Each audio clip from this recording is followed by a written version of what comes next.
Andrew, what can you tell us about Dinner for One? So, going off a little logline here, at Miss Sophie's 90th birthday dinner, her butler James must fill in for her four departed friends, and that includes lots of drinks before every course. But I felt for this was a, let's see, 1963. This movie, I feel like it needs a little bit more backstory to really understand how it came about. And because I watched this, you can find this on YouTube. And I watched it. Apparently, this is shown in Germany every year for I feel like it was before Christmas or is it before New Year's? It's one of I the think two. it's Christmas.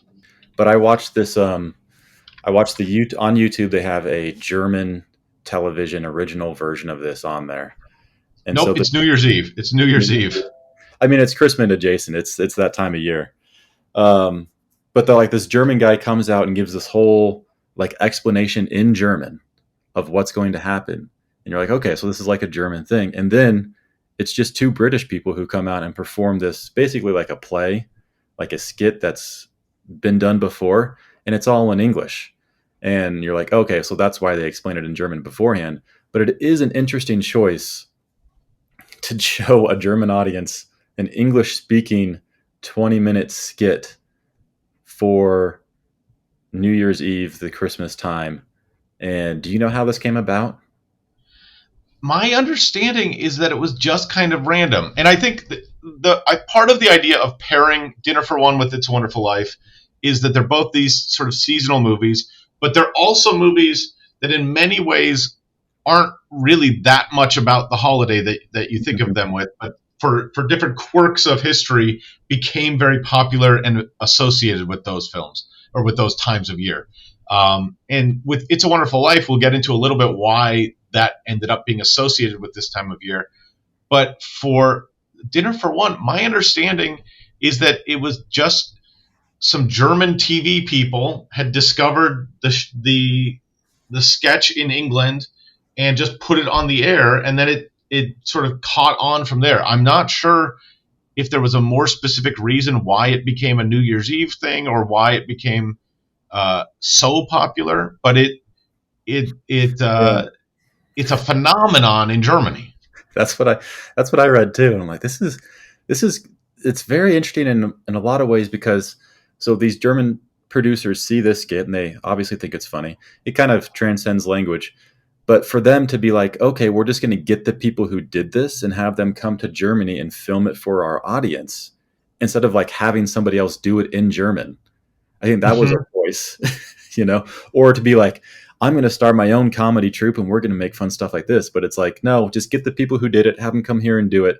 And that'll be done the right way. I feel like that's a very German way to do it. Just like, let's just do the right way to do this and have them perform it as is because that's the perfect way. And it is really funny though.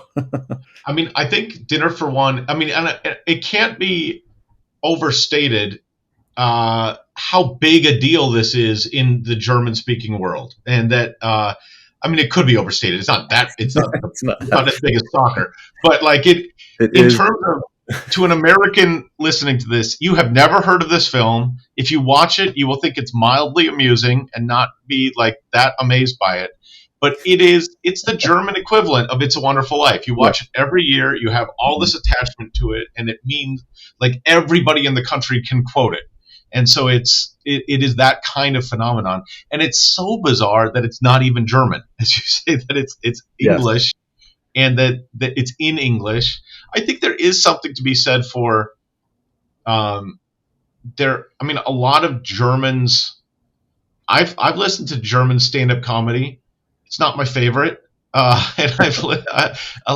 I think a lot of Germans look at English language as a funnier language, and where Mhm. a lot of the comedy comes from. German often ends up like a lot of German comedy is more reliant on physical comedy, which I think this plays to. That this you don't Yes. need to understand the English to get the humor here, but I think the idea that both that the film is so much about physical comedy, and it's basically the butler is serving the woman, and he's pretending to be these different characters, but because they're all drinking, he's getting drunker and drunker as the evening goes on, and so he's falling over himself, and there's all of that a lot of physical comedy that goes along with that. And so I think it's both that kind of, we expect the English or English language to be a little bit funnier, and we think physical comedy is so funny. So I think in that sense it works for a German audience.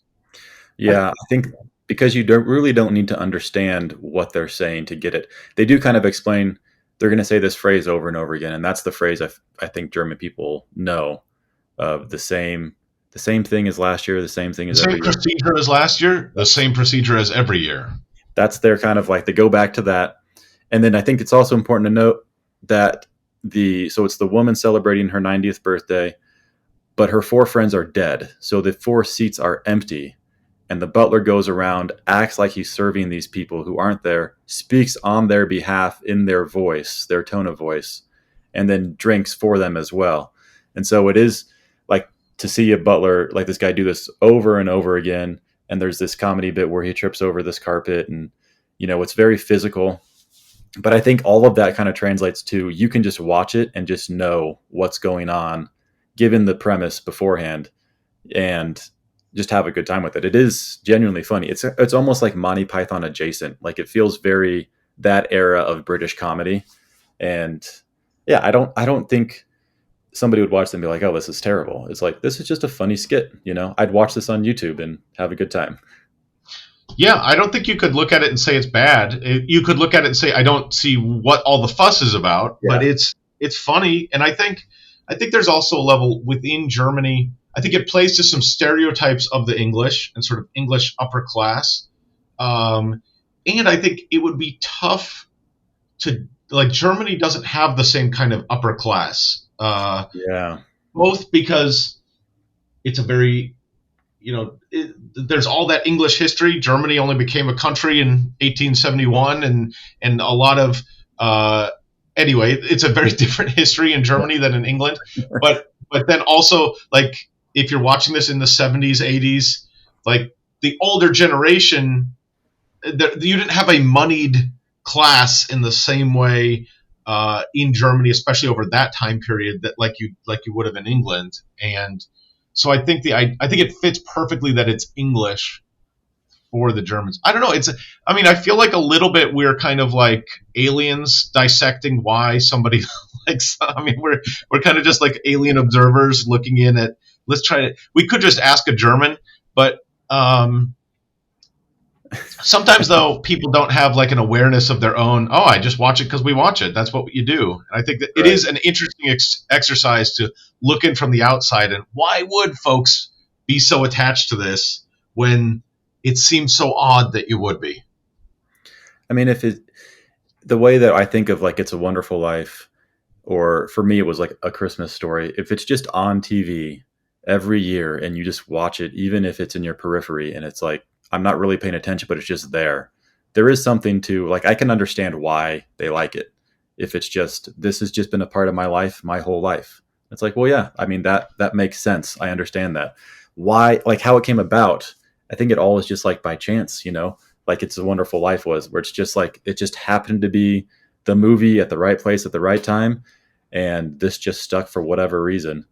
So it's an interesting part of their history that I can understand it. Like I can relate to why they would like it because they saw it so often. Yeah. So I would recommend checking out Dinner for One. It's a cultural exercise to see what the Germans are watching. It's a fun sketch one way or another, and so I definitely think it's a fun watch.